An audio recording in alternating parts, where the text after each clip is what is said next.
And let us rise for the Pledge of Allegiance. I pledge allegiance to the flag of the United States of America and to the republic for which it stands, one nation, under God, indivisible, with liberty and justice for all. Okay. So the presentation.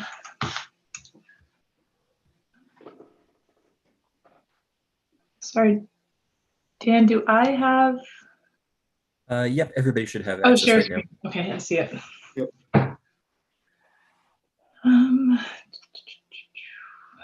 Crud. Sorry. Give me a minute.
I see it now, Eileen.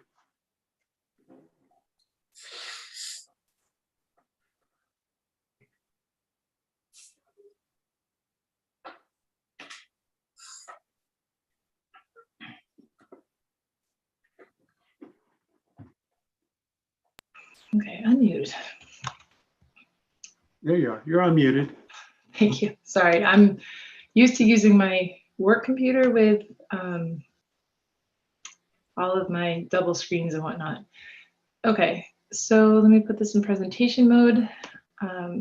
Okay, everybody can see the full screen okay? Yeah. Okay. So tonight we're going to go through the 2021-22 budget proposal. We'll give an overview of our critical dates, the concerns and goals that were brought up when we were creating when the budget was being created and reviewed, the summary of expenditures, revenues, and mill rate, our town operations, Board of Ed, the summary of capital expenditures and debt service, and then we'll have time for public comment at the end. So tonight, you're here for the public hearing hosted by the Board of Finance. If there are additional public hearings, they need to be completed by April 20th, and then the Board of Finance will meet to review and revise the budget if needed. By the April 24th, the Board of Finance will submit the budget for the town meeting and referendum to the town clerk. May 4th is the scheduled town meeting, and May 18th is the referendum. So if the referendum passes, then on June 2nd, we must approve the mill rate before that date. So hopefully it passes in the first round and we can get it passed. Okay. So the concerns that were brought up while creating the budget is, the current and future effects of the COVID pandemic. As everyone knows, it's hit far and wide. The state grant revenues are continuing to decrease. We have fluctuating special education costs, and these are required and needed expenses, so we need to meet those needs. We also are trying to minimize the effects of the new school debt in the coming years while we still have old school debt from the high school project. And we're maintaining or managing to our 10-year model that was developed in 2018 with the new school financing. So we wanted to make sure that we're following along with the 10-year model. So if you look at the numbers here, we're looking pretty good. Our town operations are 1.9% below where the 10-year model had us. We have a lot of below the predictions, but the bonded capital projects are higher than predicted, but this is a result of being unable to have a referendum last year. So we're bonding some of the capital projects from last year that we couldn't do because we couldn't meet for a referendum. So all in all, we're in line or better than the 10-year model.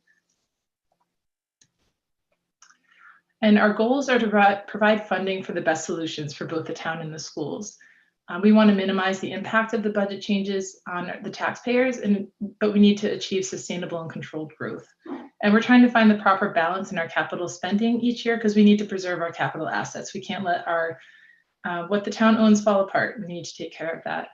And we're continuing to raise the minimum cash amount that we spend on capital projects to reduce what we bond. So an overview summary of expenditures. Our town operations are going up 1.4% to $19,920,000. The education operation budget has gone up 3.03% to $46,816,000. And the debt service is up 17%. And capital and other is up 57%. And again, that's also due to the increased in the capital spending that were the bonded capital. So all of the operating budgets on the town, education, fire, and EMS were done on a zero-based budgeting. The town increases are due to salaries and specific new costs. All others have a 0% increase. And Steve and the Board of Selectmen really kept that true.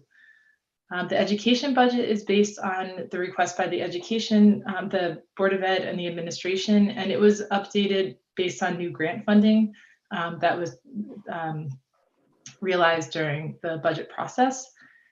And then our debt service reflects this first interest payments for the new school bonds that are at a 1.55%. So we're increasing our cash spending on capital projects, and this is in line with the goals of the 10-year model.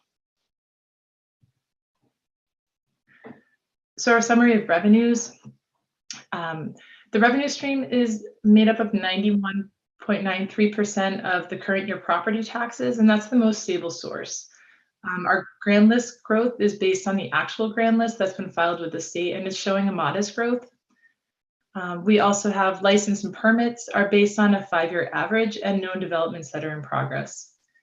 The intergovernmental revenues are based on the state's estimates that we have to continue to keep an eye on.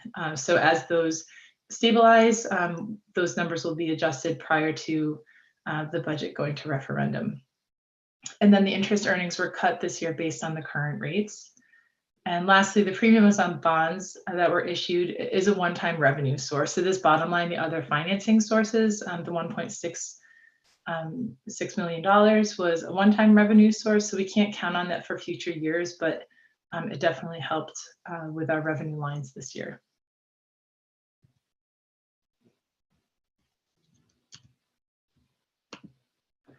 Okay, so summary of the mill rate. So our mill rate increase with all of these is an increase of 0.45 mils or 1.52% increase. So the Board of Finance proposed budget gives us a mill rate of 30.1.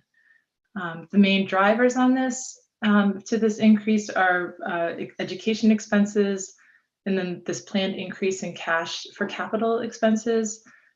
We have the increase in debt payments with the new school project and an 8% increase in town expenses. So as we pointed out in the last slide, this one-time premium is definitely held down some of the costs. As you see, it would have been a 0.73 mils higher had we not had that additional premium. So in the town operations, as you can see, we have it's a reeval year for the town. Many of you have probably gotten notices in your mailbox. And this drove an increase for the selectmen in the assessor's office. There was also an increase in staffing in the finance department, but there was a reduced staffing in the IT and the town clerk's department. We've increased funding for the Candlewood Lake Authority for the long-term capital needs. And the health insurance is based on the projected increase, and that can vary based on employees' needs and whatnot.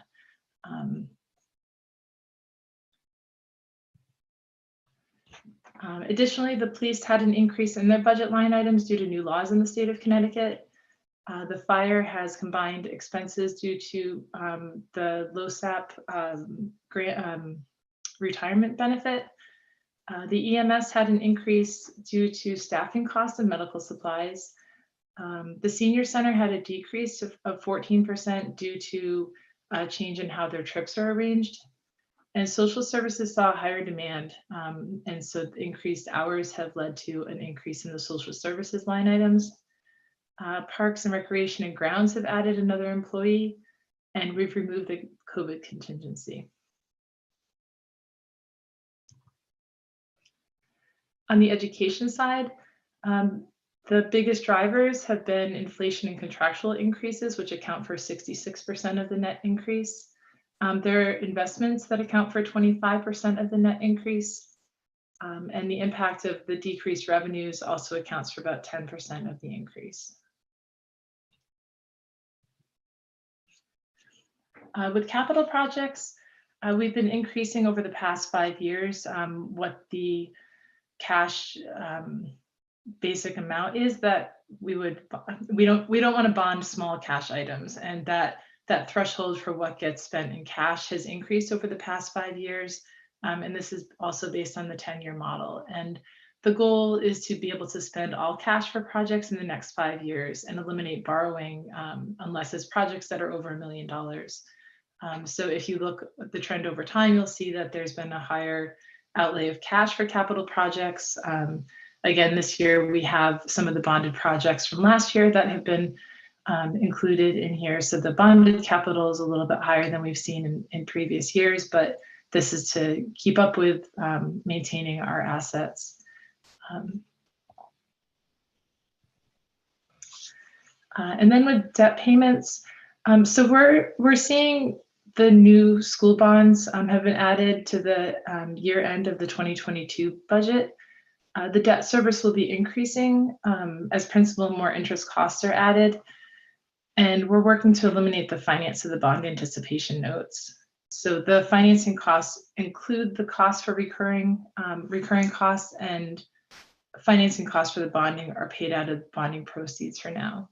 One of the things that we've been tracking over the past few years is this bubble in the next few years, in 3 years of 2025, 26, where we have an overlap in the new school project bonding debt service and the high school debt service. And so we're trying to be cognizant of that to try to flatten that that increase over those years to come.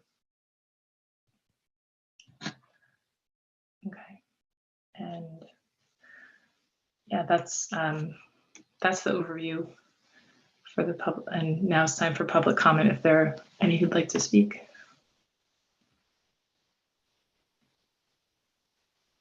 Ellen, it's Andy Ellis, the fire chief at Center. Okay. It's my understanding this is not a final budget. We can still make adjustments if necessary. I have grave concerns with the cuts that were made to the emergency medical services, and especially being with what just happened with this pandemic that we're still in. My staffing costs are going up. The 16.7% cut that we took to our proposal is not going to be sustainable, and I'm going to recommend that the Board of Finance and the Board of Selectmen get together with us and relook at these numbers. We need to talk all in one room, because I would not be doing my job as fire chief if I didn't stand up and raise my hand and say that this is going to be a problem come the spring, because we're going to run out of money for the ambulance. And my name is on that license, and I don't want to be held responsible for anything that happens if we're not properly funded. And I think that we need to all sit down together, the Board of Finance, the Board of Selectmen, and the Center Fire Company, and look at all these numbers.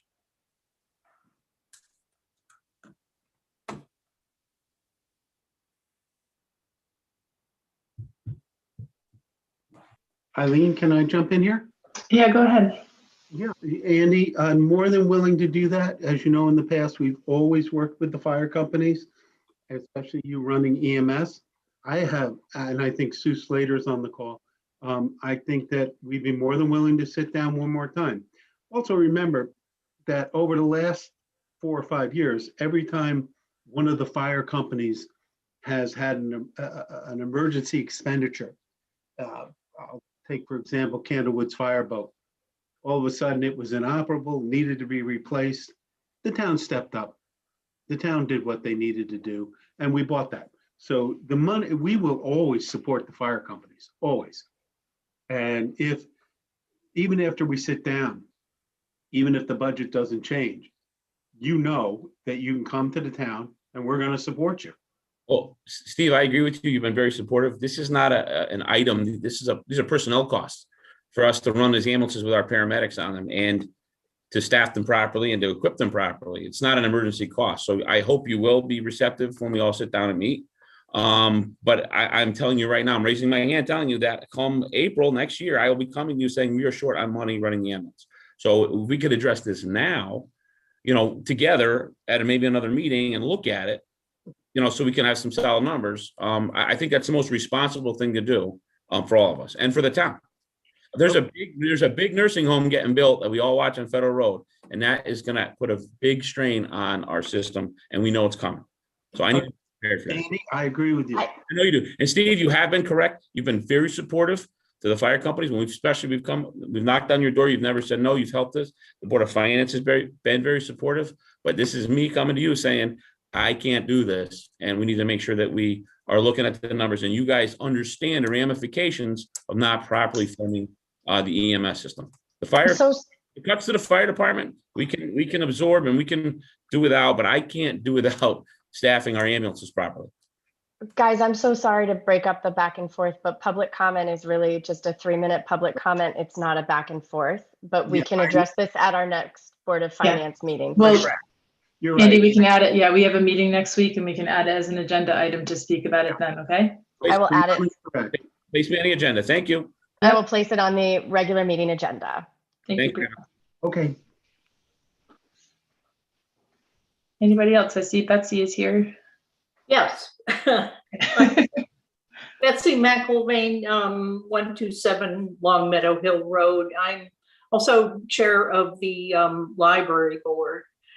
And I did have one question. There was $425,000 in capital budgeted to replace the windows. I didn't see that on your summary. I'm assuming though that it's still in the budget proposal. Yes. Okay. Yeah. Thank you. We can send you a copy of the budget. I have the whole budget. It's okay. Yeah. Yeah.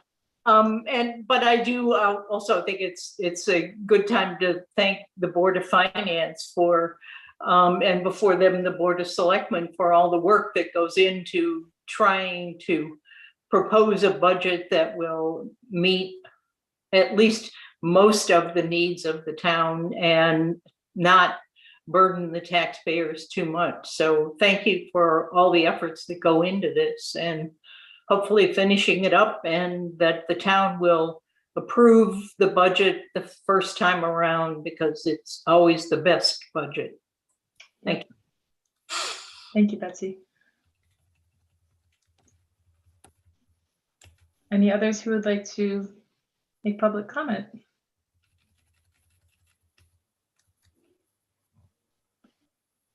Okay. Hearing none, I will make a motion to adjourn. I second.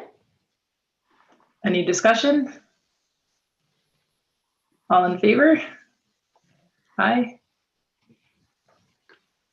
All opposed? Heard nothing from Ricky.